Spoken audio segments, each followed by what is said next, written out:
I want to get a little nerdy on the process of making a comic book because a lot of people watching are probably wondering how this works on the page. When you're creating a comic, what usually comes first, the writing or the artist's visual approach? So this is again something that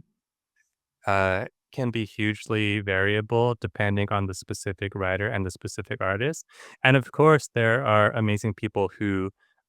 complete, they write and draw their own comics, and that's a whole different ball game. But when it comes to there being a writer and an artist, it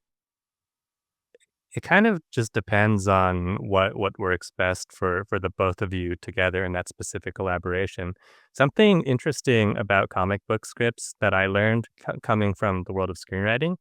is that comic book scripts are much less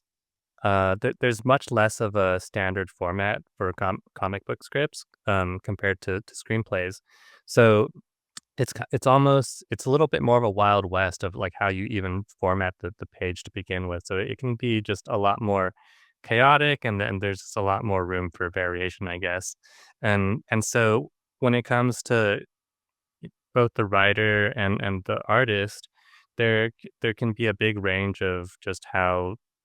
what they prefer in terms of some writers, they wanna give, like, a huge amount of detail and write, like, very complicated panel descriptions and be very specific, and some artists,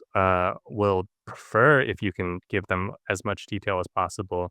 and on the other hand, there's,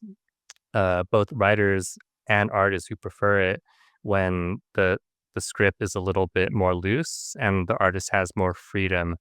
uh, to um, to kind of take some liberties with the art and the page layout and all that. But I think in indie comics, when there's a when there's a writer and an artist working together, it's usually not always, but usually the writer who brings the idea. The writer is also usually the one who's hiring the artist to draw the comic book. So I would say in that case, it starts with the writer's story and the process begins from there.